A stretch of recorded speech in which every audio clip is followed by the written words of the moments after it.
மானாமதுரை இளைஞர் ஆகாஷ் மரணம் தொடர்பாக உறவினர்கள் மேல்முறையீடு செய்ய திட்டமிட்டுள்ளனர்.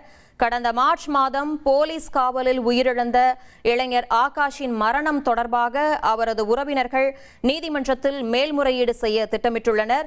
ஆகாஷின் உடலை காவல்துறையினர் அடக்கம் செய்ய நீதிமன்றம் உத்தரவிட்டிருந்த நிலையில் மதுரை உயர்நீதிமன்ற உத்தரவுக்கு எதிராக மேல்முறையீடு செய்ய உறவினர்கள் தீர்மானித்துள்ளனர். இது தொடர்பான கூடுதல் விவரங்களை அறிய செய்தியாளர் மாரிச்சாமி நம்முடன் இணைகிறார். வணக்கம் மாரிச்சாமி. ஆகாஷ் உடலை அடக்கம் செய்ய நீதிமன்றம் பிறப்பித்த உத்தரவுக்கு எதிராக அவரது உறவினர்கள் நீதிமன்றத்தில் மேல்முறையீடு செய்ய உள்ளனர். இது குறித்த கூடுதல் விவரங்களை வழங்குங்க. மானாமதுரையில ஒரு 100 நாள் தொடர்ச்சியா போராட்டம் நடந்துட்டு இருக்கு. அந்த போராட்டத்தின் பின்னணி பார்த்தோம்னா, மானாமதுரையில ஒரு நாள் இரவு ஒரு அரிவாள் வெட்டு சம்பவத்துல 2 பேர் மேல அரிவாள் வெட்டுறாங்க. இதுல மானாமதுரையை சேர்ந்த ஆகாஷ் டெலிசன் அப்படின்றவரை போலீசார் விசாரணைக்கு கூட்டு போறாங்க.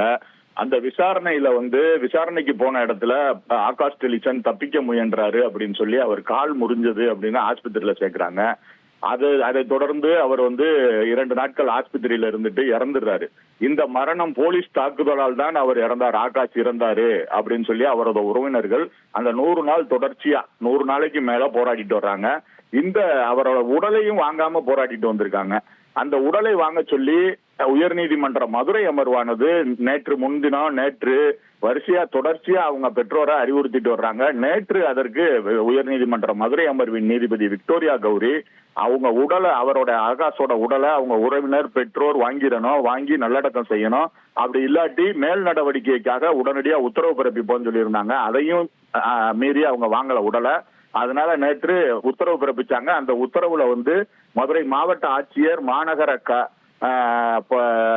மாநகராட்சி கமிஷனர் உள்ளிட்ட கண்ணியமிக்க அதிகாரிகள், அதாவது இதற்கு உரிய அதிகாரிகள், இதுக்கு மரியாதை தகுந்த அதிகாரிகள் அந்த உடலை வாங்கி நல்ல கண்ணியமான முறையில நல்லடக்கம் செய்யணும், அதுவும் அவங்க மத முறைப்படி, அவங்க சாதிய முறைப்படி நல்லடக்கம் செஞ்சிடணும் அப்படின்னு சொல்லி உத்தரவு பிறப்பிச்சிருந்தாங்க. இந்த உத்தரவு எப்படி இன்னைக்கு அந்த உடல் நல்லடக்கம் செய்யப்படும் எதிர்பார்க்கிறாங்க. அதனால அவரது உறவினர்கள் அந்த போராட்டம் பண்ணிக்கிட்டு இருக்க அவரது பெற்றோர், உறவினர்கள், சமுதாய அமைப்பினர் எல்லாரும் சேர்ந்து இன்னைக்கு மேல்முறையீடு உயர்நீதிமன்ற மதுரை அமர்வுல தனி நீதிபதி அமர்வுல தான் இது இந்த ஆர்டர் போடப்பட்டிருக்கு. அதனால இதை மேல்முறையீடு செய்வாங்க இன்னைக்கு அப்படின்னு சொல்லி அவங்க அந்த உறவினர்கள் எல்லாம் சொல்லியிருக்காங்க. இன்னைக்கு மேல்முறையீடு செய்ய இருக்காங்க. இனி செல்லும் இடமெல்லாம் செய்தி. தந்தி டிவியின் வாட்ஸ்அப் சேனலை ஃபாலோ பண்ணினா செல்ல இருக்கும் இடமெல்லாம் செய்தி. இதோ QR கோட் இப்பவே ஸ்கேன் பண்ணுங்க, ஃபாலோ பண்ணுங்க.